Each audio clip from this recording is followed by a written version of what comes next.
السلام علیکم ورحمۃ اللہ وبرکاتہ۔ الحمدللہ رب العالمین والعاقبۃ للمتقین والصلاۃ والسلام علی رسولہ الکریم۔ محترم حضرات، ایک سوال پچھلے ایک ہفتے سے بہت تیزی سے بار بار پوچھا جا رہا ہے کہ مولانا ایسے حالات میں دو مسئلے بڑے تیزی سے کھڑے ہیں۔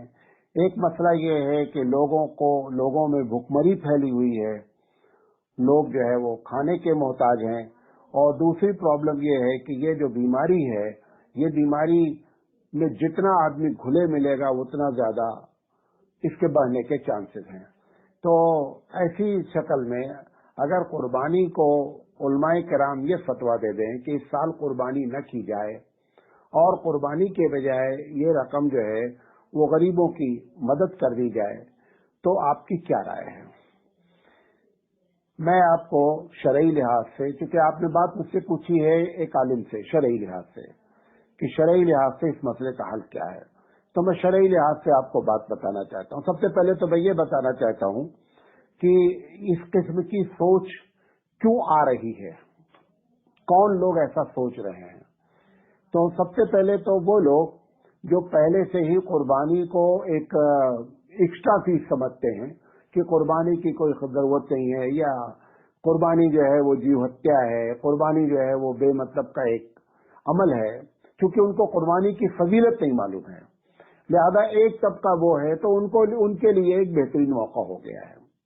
دوسرے وہ لوگ ہیں جو واقعی میں قوم کا درد رکھتے ہیں، لیکن قوم کا درد رکھتے ہیں اور شرعی مسائل سے واقف نہیں ہیں، یہ دوسرے لوگ ہیں۔ تیسرے وہ لوگ ہیں کہ جو حساب لگا رہے ہیں کہ اتنی دنیا میں قربانی ہوتی ہے، اگر اتنے جانور خریدے جاتے ہیں، پچھلے سال کا ریکارڈ یہ تھا کہ تقریباً 4 کھرب روپے کے جانور خریدے جاتے ہیں، تو 4 کھرب روپے اگر غریبوں میں تقسیم کر دیے جائیں تو ایک بہت بڑا جو ہے وہ مسئلہ حل ہو جائے گا۔ اچھا، کچھ لوگ ایسے ہیں کہ جو لوگوں کی ہاں میں ہاں ملا کر کے وہ اس کے ساتھ واٹس ایپ پہ جڑے ہوئے ہیں کہ ہاں یہ بہت اچھا آئیڈیا ہے، ہاسپٹل بنا دیا جائے، غریبوں کی مدد کر دیا جائے، جن کے گھر میں کھانا نہیں ہے اس پیسے سے کھانے کا انتظام کر دیا جائے، یہ ساری باتیں آ رہی ہیں۔ دیکھیں، سب سے پہلی بات شرعی لحاظ سے سمجھ لیں، اس کی فضیلت اگر آپ کو معلوم ہو جائے تو یہ بات آپ کبھی نہیں کہیں گے۔ اللہ کے رسول صلی اللہ علیہ وسلم نے فرمایا کہ ابن ماجہ کی روایت ہے کہ ہر بال کے بدلے میں ایک نیکی ہے۔ صحابی نے کہا کہ بھیڑوں میں تو بہت سے بال ہوتے ہیں۔ اللہ کے رسول صلی اللہ علیہ وسلم نے فرمایا کہ اس کے باوجود بھی ہر بال پر ایک نیکی ہے۔ اس کو پہلے سامنے رکھیں آپ۔ جب یہ سامنے رکھیں گے تو انشاءاللہ سارا مسئلہ آپ کو سمجھ میں آ جائے گا۔ ایک بات۔ دوسری چیز، کیا رسول اکرم صلی اللہ علیہ وسلم کے زمانے میں ایسے حالات پیش نہیں آئے اور انہوں نے قربانی کو پوسٹ پون کیا؟ یہ دوسری بات سمجھنے کی ہے۔ نبی کریم صلی اللہ علیہ وسلم 10 سال رہے، ترمذی کی روایت ہے کہ آپ نے ہر سال قربانی کی۔ 10 سال میں تقریباً 6 سال ایسے گزرے ہیں کہ جس میں جنگی حالات رہے ہیں۔ جنگی حالات میں تو ساری دنیا تنخواہیں کاٹنے لگتی ہے، جتنے بھی ایکسٹرا خرچہ ہوتا ہے سب بند کر دیا جاتا ہے، کیونکہ ملک کی اور لوگوں کی حفاظت مقصود ہوتی ہے۔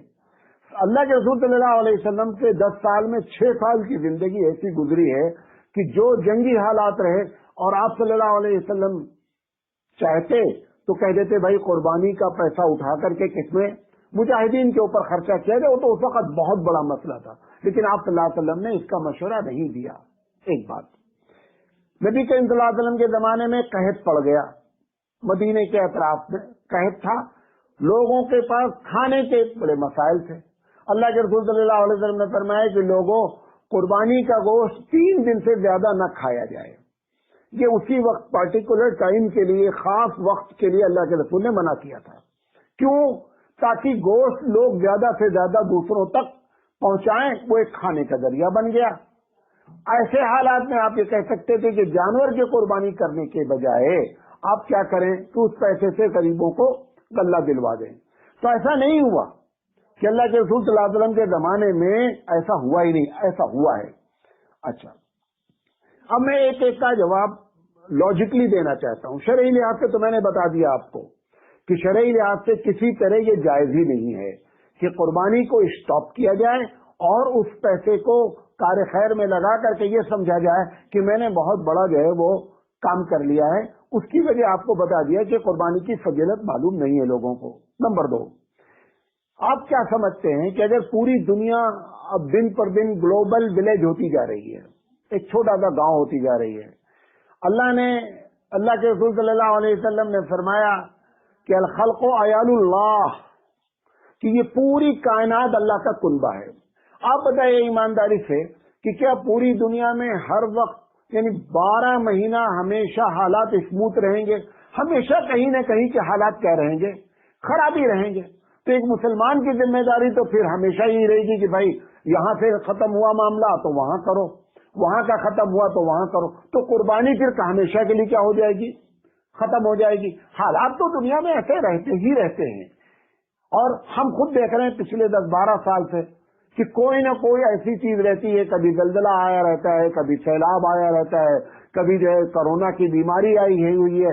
तो ऐसे हालात हमेशा खराब रहेंगे। अगर इस बुनियाद पर कि हालात खराब हैं कुर्बानी को डिले किया जाए, कुर्बानी को डिले नहीं, कुर्बानी को कैंसिल किया जाए इस साल, तो फिर कुर्बानी का एक पूरा जो नज्म है ना, कुर्बानी जो एक अल्लाह की जानिब से एक इबादत है, वो इबादत का एक पूरा शोबा क्या हो जाएगा? खत्म हो जाएगा। तीसरी बात कि आप क्या समझते हैं कि जो कुर्बानी नहीं करेगा, मिसाल के तौर पर एक आदमी 10,000 रुपए का बकरा लाना चाहता था, नहीं लाया, नहीं साहब गरीबों की मदद कर देना चाहिए, तो क्या आप समझते हैं कि वो 10,000 रुपए गरीबों की मदद कर देगा?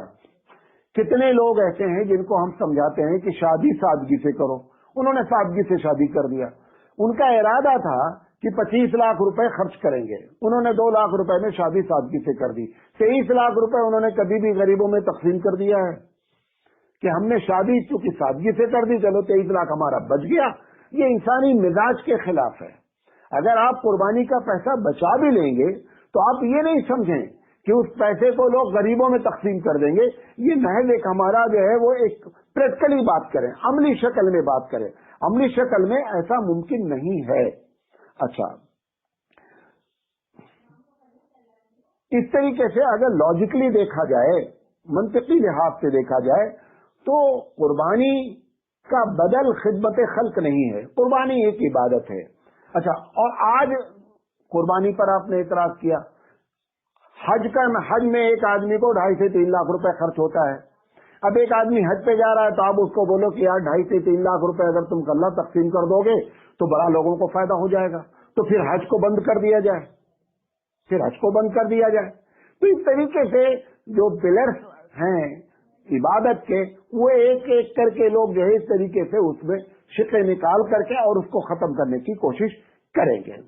अच्छा, हकीकत में करने का क्या काम था वो नहीं किया जा रहा है। करने का क्या काम था ये बताया जाता कि लोगों कुर्बानी, अब आपको बॉम्बे वगैरह में बात लो, हमने 5 लाख का बकरा किया, हमने 6 लाख का बकरा किया। इस पर तकरीरें की जाएं, इस पर नसीहत की जाए, लोगों को समझाया जाए कि कुर्बानी कोई शौक मारने की चीज नहीं है। कुर्बानी एक फर्जियत है, आप अपनी इस्तेदाद के मुताबिक कर लें, लेकिन ये 5 लाख, 7 लाख, 20 लाख, 25 लाख का बकरा और जानवर लेकर के ज़बह करना, इसको कंट्रोल किया जाए, नंबर 1। नंबर 2, जो लोग नफली कुर्बानी करते हैं, जिनके ऊपर फर्ज है उनको तो करना ही करना है, जिनके ऊपर कुर्बानी वाजिब है करना ही करना है। जो लोग नफली कुर्बानी करते हैं उनको मशवरा दिया जाए कि भाई नफली कुर्बानी ना करके आप ऐसे हालात में, बल्कि हमेशा हालात ऐसे ही रहेंगे, उनको बताया जाए कि भाई आप खिदमत खल्क के शोबे को डेवलप करें, खिदमत खल्क में पैसे को लगाएं, लोगों के खाने पीने का इंतजाम करें। अच्छा, लोग शादियों पे खर्चा कर रहे हैं, इतने हालात खराब होने के बाद हॉल भी बुक करना है, शादी को धूम धड़के से करना है। अच्छा, आप धूम धड़के से नहीं भी कर पा रहे हैं, लेकिन फिर भी पैसा निकाल करके गरीब को नहीं दे दे रहे हैं कि हमारी शादी में चलो कोरोना की वजह से पैसा हमारा कम लग गया, लिहाजा इतना पैसा उठा करके किसको दे दिया जाए, गरीब को दे दिया जाए, चलो गरीब की शादी करा दीजिए। ऐसा नहीं हो रहा है, अमली शक्ल में बातें करें, ऐसा हो नहीं रहा है। अच्छा, तो उनको समझाया जाए भी कि कम से कम शादी में सादगी अख्तियार करें। बर्थडे वैसे ही मनाया जा रहा है, उसमें लोगों को बताएं कि ये पैसे यहाँ खर्चा करने के बजाय लोग जो मोहताज है उनकी मदद की जाए। लोग एक गाड़ी लिए हुए हैं, दूसरी गाड़ी शौक पे चाहकर, शौक की वजह से जो लोग काम कर रहे हैं उनको चाहे घर बनाना है, घर बनाने में जितना खर्चा आता है उससे ज्यादा पूछते हैं, कहते हैं कि इंटीरियर डेकोरेशन में तो 1 करोड़ लग गया, घर बनाने में 50 लाख रुपए लगे। तो ऐसी चीजों पर कंट्रोल करें। मुसलमानों को चाहिए कि जो चीजें आपके शौक की वजह से फजूल खर्ची हो रही है उन पर कंट्रोल करें। एक आदमी को सिर्फ कुर्बानी से रोक करके आप उसको खिदमत खल्क के शोबे को डेवलप नहीं कर सकते हैं। अच्छा चलो लॉजिकली बात कर लेते हैं, क्योंकि मादा परस्त लोगों ने ही इस मसले को उठाया है ज्यादातर। एक तबका तो वो है बेचारा जो खैर ख्वाह है, चाहता है लोगों की मदद हो जाए। ईमानदारी से बताओ कि अगर 4 खरब रुपए मान लिए जाएं कि 4 खरब रुपए के जानवर बिकते, तो ये पूरा एक चैन आप देखिए कि कहां कहां गरीबों को फायदा होता। भाई जिन लोगों ने जानवर पाला था, साल भर पाला था कि बकरीद के मौके पर हमारे जानवर बिक जाएंगे और वही उनके साल भर की आमदनी का जरिया है, आपने उस आमदनी को क्या कर दिया? खत्म कर दिया। अच्छा, उन्होंने सोचा था कि 10-12 दिन पहले लोग अपने जानवर लेकर जाएंगे, चारा वालों ने सोचा था कि 10 दिन खूब अच्छा चारे का बिजनेस होगा। अब वो गरीब चारा बेचने वाला परेशान है।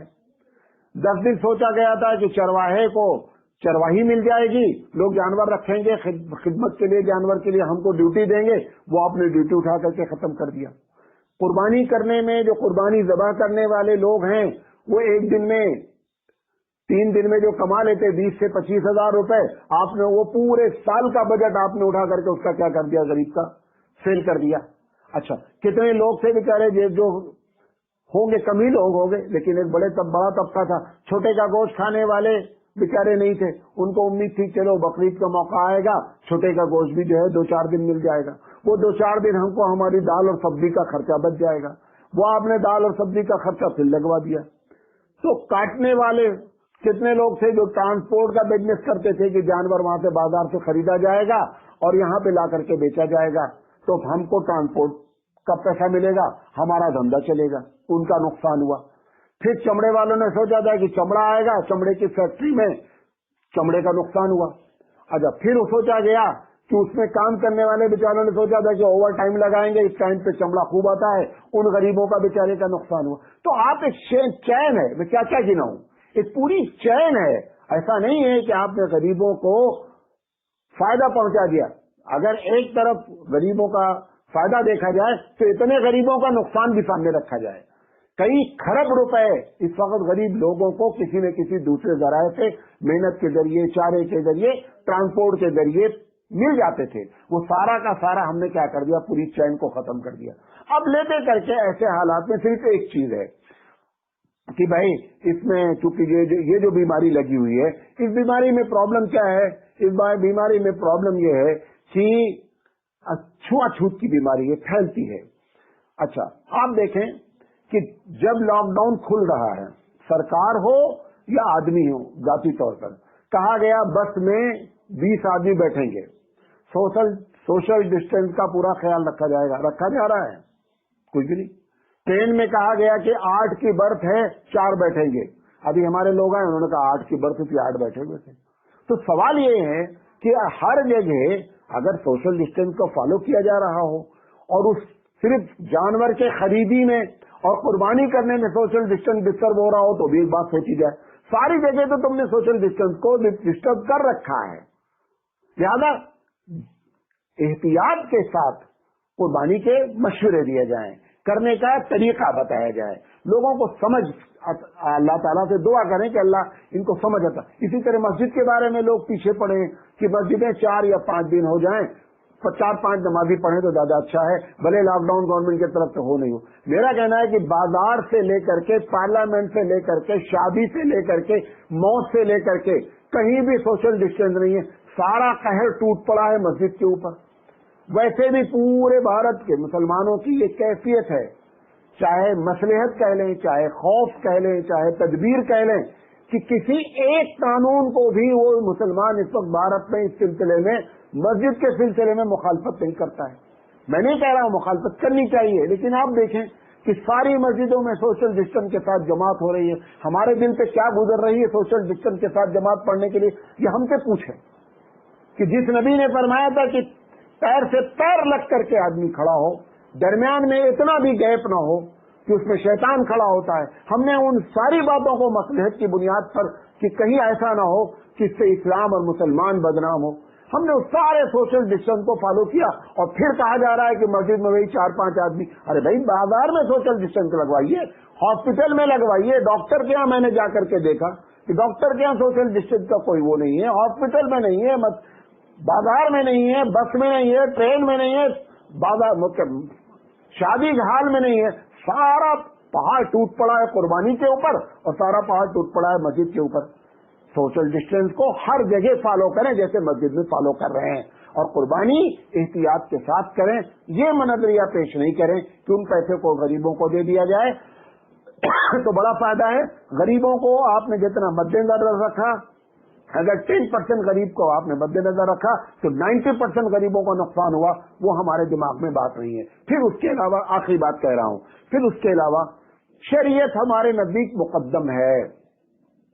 آج قربانی بند، کل حج کو کہا جائے گا. لہذا جو لوگ امت محمدی صلی اللہ علیہ وسلم جو اللہ اور اس کے رسول کی بات مانتے ہیں، ان کے سامنے میں نے مثالیں دی کہ 10 سال حضور صلی اللہ علیہ وسلم نے 6 سال ایمرجنسی کی حالت میں بھی قربانی کو آپ نے 10 سال لگاتار قربانیاں آپ نے کی ہیں. لہذا رسول اکرم لقد کان لکم فی رسول اللہ اسوۃ حسنہ، حضور اکرم صلی اللہ علیہ وسلم کی زندگی ہمارے لیے بہترین نمونہ ہے. یہ بات آپ کو میں پیش کرنا چاہتا تھا. اللہ تعالیٰ سے دعا ہے کہ اللہ تعالیٰ کہنے سے زیادہ عمل کرنے کی توفیق عطا فرمائے. وآخر دعوانا ان الحمد للہ رب العالمین.